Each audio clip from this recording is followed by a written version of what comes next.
Welcome to Mastering X eBusiness lecture series. From this episode, we are going to discuss about marketing mix, the traditional one and the extended one. The principles of the marketing mix are also known as the 4 Ps, and they are tools that assist marketers in pursuing the marketing objectives. The 4 Ps are controllable variables one can manage in order to meet the needs of the target group. The mix variables consist product, price, place, and promotion. For each of these Ps, we can develop specific strategies. Now let's take a look at each of these elements. Actually, this marketing mix is called as traditional marketing mix. So the traditional marketing mix contains 4 elements. The first one, product. The first element of the marketing mix, the product, include investigations and research on the potential customer needs in order to be able to develop products to satisfy these needs. A product is anything that can be offered on the marketplace with the purpose of capturing interest, buying, usage or consumption, as long as it can satisfy a need or fulfill a wish. For example, a product can be a physical object, a service, or idea. The e-marketing works in many cases with non-physical products and is situated more on the intangible, virtual side.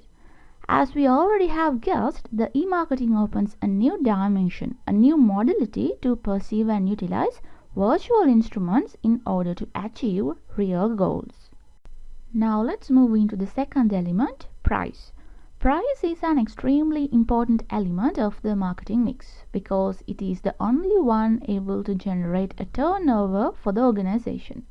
When looking more deeply into the interactions between the 4 Ps of the marketing mix, one observes that price is a supportive element for the remaining 3 Ps because it costs to produce and design a product, it costs to distribute it, which means the place, and definitely we have cost to promote it.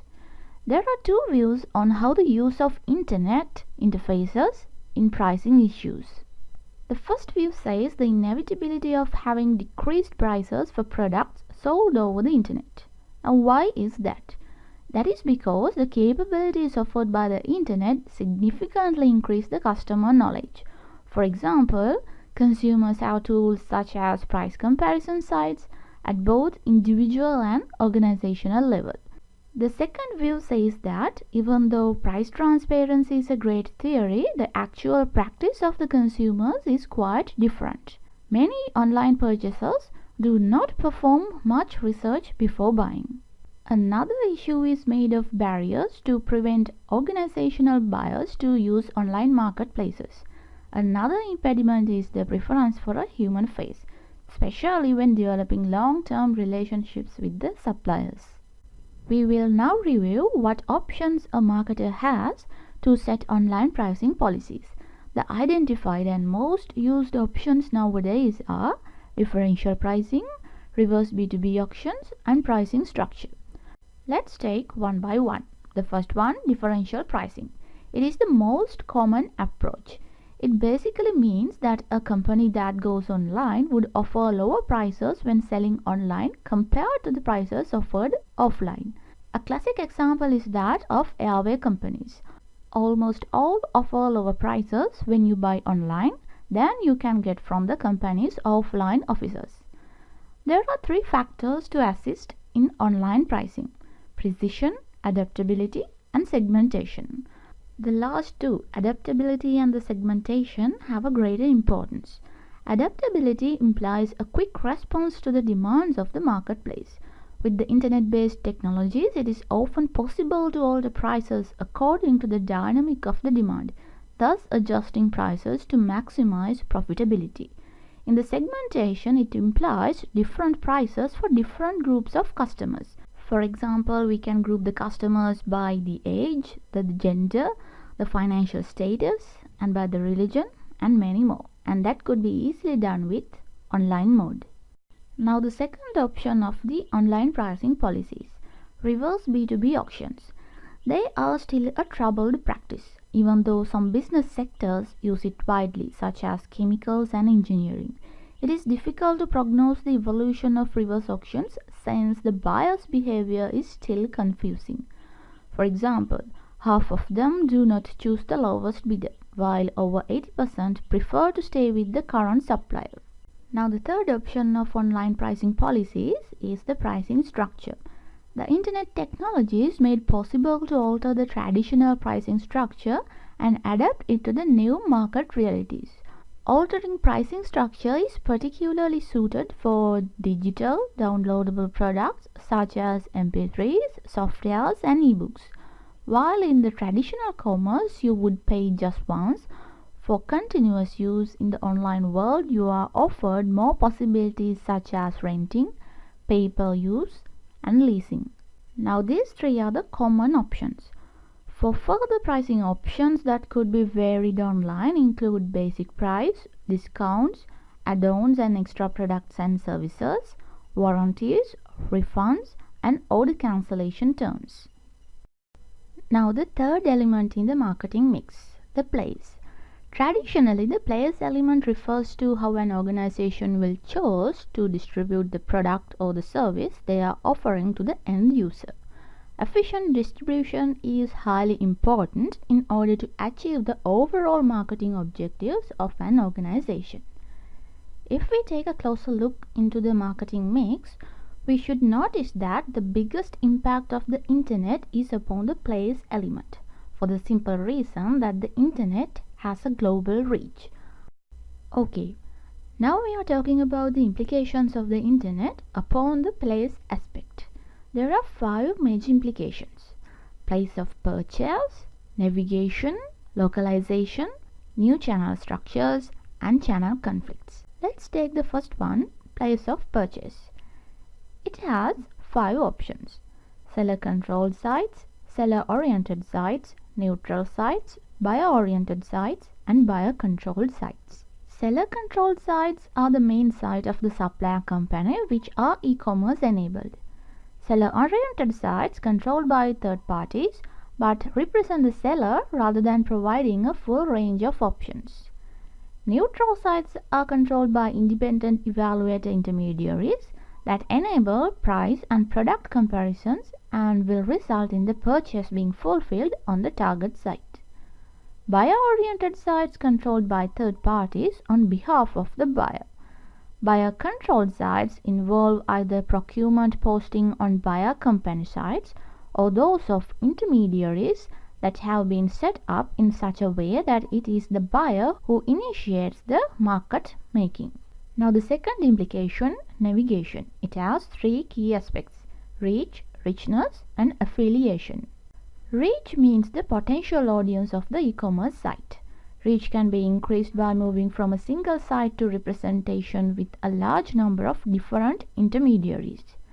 Richness means the depth or detail of information which is both collected about the customer and provided to the customer. This is related to the product element of the mix. Affiliation refers to what interest the selling organization represents, consumers or suppliers. This particularly applies to retailers, suggesting that customers will favor retailers who provide them the richest information on the comparing products. Now the third implication is the localization. It is the strategy of providing a local site, most of the times using the local language. Local sites are especially important when the cultural differences are significant from one marketplace to another, and the organization finds it more appropriate to address locally. Now the fourth implication is the new channel structures. Some new structures were born specific for the internet-based markets. The ones easiest to notice and analyze are disintermediation, re-intermediation, and countermediation. Disintermediation refers to the possibility of performing direct sales. It can lead to channel conflicts, and there are a number of barriers and facilitators to such change. Re-intermediation means new intermediaries who receive a commission on each sale resulting from a referral from their site. Countermediation refers to possible partnerships with another independent intermediary or setting up some own independent intermediary. Now the last implication is channel conflicts. We actually talked about this concept in the third episode under the disadvantages of e-business.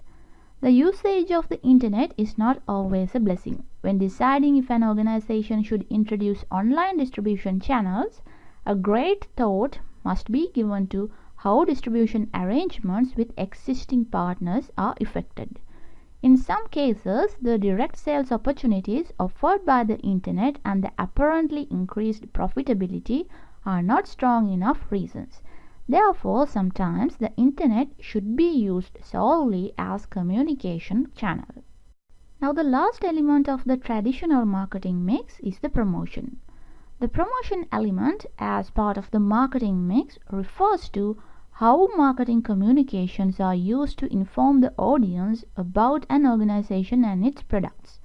Whatever we intended to sell means nothing as long as the target market has no information about our offer. The internet offers plenty new marketing communication channels to inform customers and assist during the purchase cycle. We can deploy internet technologies to find new ways to improve and sustain advertising activities, sales promotions, public relations, or to proceed to direct marketing campaigns using emails or websites. Another typical usage of the internet can materialize in assistance of the buying process. You can present your products online and sell them through your offline force. At last, you can take advantage of the many creative communication techniques available through the internet in order to develop a better customer relationship management. Now, this model of marketing mix, which contains the elements product, price, place and promotion, the 4 P's, was introduced more than 40 years ago. As consumers and businesses were subjects of continuous transformations and evolution, the classical mix became not sufficient in terms of strategies for a company to distinguish itself and achieve competitive advantage. Therefore, new elements, service elements, has been added to complete the marketing mix: the people, process and physical evidence. Let's take the first one, people. The people element of the extended marketing mix refers to how the staff of an organization interact with the customers and the stakeholders. The main aspect of the people element when we are active in the online market is the degree in which we can replace the staff with automation capabilities of the internet. There are several ways we can do that: autoresponders, email notifications, callback facilities, frequently asked questions, and on-site search engines. Autoresponders automatically generate response when a company emails an organization or submits an online form. Email notification generated by company's system with the purpose of updating customers on the status of their order. Callback facilities offers customers the opportunity to fill in their phone number on a form and specify a convenient time to be contacted. Frequently asked questions, or else facts. For these, the art is in compiling and categorizing the questions so customers can easily find the question and a helpful answer with a possible solution. On-site search engines to help customers find what they are looking for. Sitemaps are sometimes used with the same purpose. Right. Now the second element of the extended marketing mix is the process. The process element of the marketing mix refers to the methods and procedures companies use to achieve all marketing functions such as new product development, promotions, sales, and customer services. The restructuring of the organization and channel structures described for the product, price, place, and promotion all require new processes to be performed.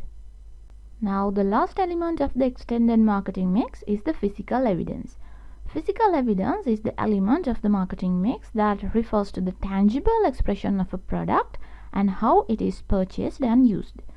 In an online context, physical evidence refers to customers' experience of the company through the website and associated support.